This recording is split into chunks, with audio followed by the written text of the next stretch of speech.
Kung itong pinaglalaban natin ay maging sanhi ng aking kamatayan, handa kong ialay ang aking buhay para lamang sa aking inang bayan. Sapagkat isang karangalan sa akin kung ako man ay mapatay o makulong, na isang ordinaryong Pilipino ikinulong at pinatay dahil tinutuligsa ang mga pagnanakaw ng politiko sa kanilang bansa. Itong mga politikong ito, pag namatay sila, may dangal ba silang iharap sa langit? Ano? Patay na sila. Galit pa rin ang taong bayan sa kanila. Pero tayo, mga ordinaryong Pilipino, makulong at mamatay man tayo at least may panindigan tayo na masabi natin sa mga susunod na henerasyon na huwag sanang gayahin ang mga nangyayari ngayon sa ating lipunan. Tandaan po natin, isang dugo, isang lahi, isang kulay, kulay kayo manggit. Kapwa Pilipino, magkaisa tayo. Bakit ganun? Ang mga ordinaryong tao ay magpahayag lamang ng opinyon ay pinapasundan ng mga intel. Pero ang mga politikong magnanakaw na bilyon-bilyon ng ninanakaw, walang nakukulong. Nasaan ba talaga ang hustisya? Tama ba ang sinasabi na ang hustisya ay para lang sa mayaman? At ang tayong mga ordinaryong Pilipino ay para bang wala nang buwang sa mundong ibabaw na ito? Ano po ang mangyayari sa mga susunod na henerasyon? Ano po ang mangyayari sa mga ordinaryong Pilipino na naghihirap, na kumakayod ng 10 beses sa isang araw para may pakain lamang sa pamilya? Habang ang mga politikong ito ay wala nang ginawa kundi magnakaw mula sa kaban ng bayan.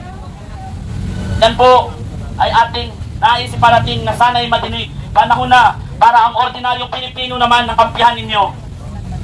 Panindigan ninyo at pag-isipan ninyo ano ba ang pinaglalaban ng mga ordinaryong Pilipino at saan ba kayo papanig? Sa mga ordinaryong Pilipino o sa mga politikong magnanakaw?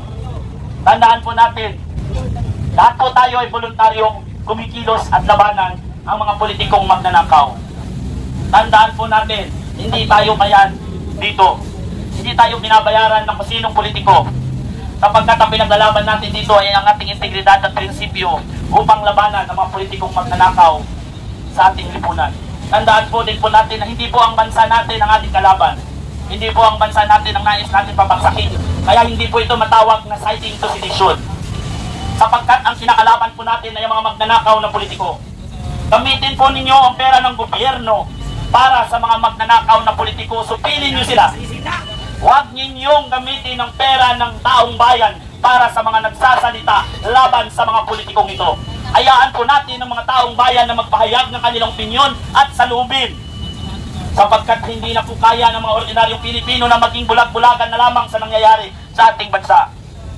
Huwag niyo pong gamitin ang mga intel fund na yan para pasubaybayan ang mga taong nagsasalita at nakikipaglaban para mawakasan ng korupsyon.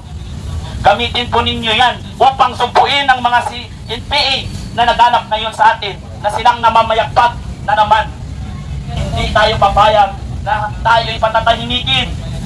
Hindi tayo papayag na maging bulag-bulagan tayo sa nangyayari sa ating lipunan.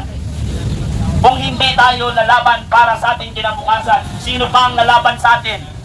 Hindi tayo ipagtanggol ng mga dayuhan sapagkat tayo'y Pilipino. Tayo ang aayos ng problema ng bansang ito. Tayo po ay dapat magkiisa. Walang kulay, walang politiko. Isa lang po dapat ang pinaglalaban natin dito. Labanan ng mga politiko, tiwalit magnanakaw na wala man lang tinupad sa kanilang mga sinabi nung sila'y nangangampanya. Nasaan po ang kanilang pagmamahal para sa ating inang bayan? Nasaan po ang awa nila para sa mga ordinaryong Pilipino? Tandaan po ninyo, mahalin natin ang ating inang bayan. Kung tayong mga ordinaryong Pilipino ay pinilalaban natin ang ating mahal na inang bayan. Ang tanong ko naman, subalit alam namin kayo aming mga kaibigan, sa ating mga kapulisan, nasaan ang loyalty ninyo? Nasa ordinaryong Pilipino o nasa oligarkong mga politiko? Tandaan po, huwag nyo pong protektahan ng mga kriminal na mga politikong ito. Protektahan po ninyo ang ordinaryong Pilipino sapagkat parehas lang po tayong ninanakawan ng mga politikong ito. Bago pa mapunta sa inyo ang mga sahod ninyo at sahod namin, ay kinakaltas na ang taxes natin na nanakawin ng mga politiko. Alam nyo po, ngayon, halos lubog na naman ang ating bansa sa baha. Alam nyo kung bakit lubog ang ating bansa sa baha? Kasi inuuna ng mga politikong ito ang kanilang mga bulsa. Inuuna ng mga politikong itong magpayaman.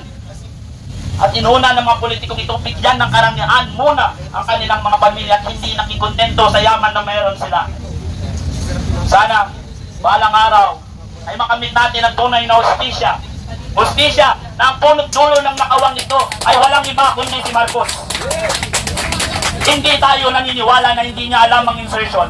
Naalala niyo noon, nung sinasabi ni Tatay Digong na mayroong insertion, ano ang sabi ni Marcos? Pinasa niya daw lahat ng mga gaan na yan. Yung 4,000 pages na nabasa niya yan.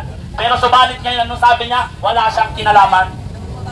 Hindi po pwedeng magwala kang kinalaman.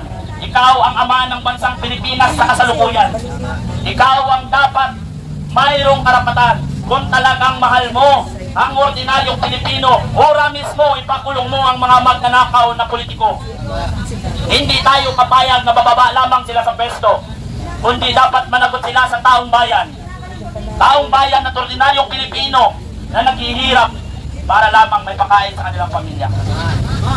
Kaya mga kapatid, magsama-sama tayo, magkaisa tayo. Harapin natin ang bagong umaga na may pagkakaisa. Wakasan natin ang korupsyon dito sa bansa natin. Pagtulungan tayo. Tayo ang solusyon. Tayo ang boses ng mamayang Pilipino. Mabuhay ang bansang Pilipinas.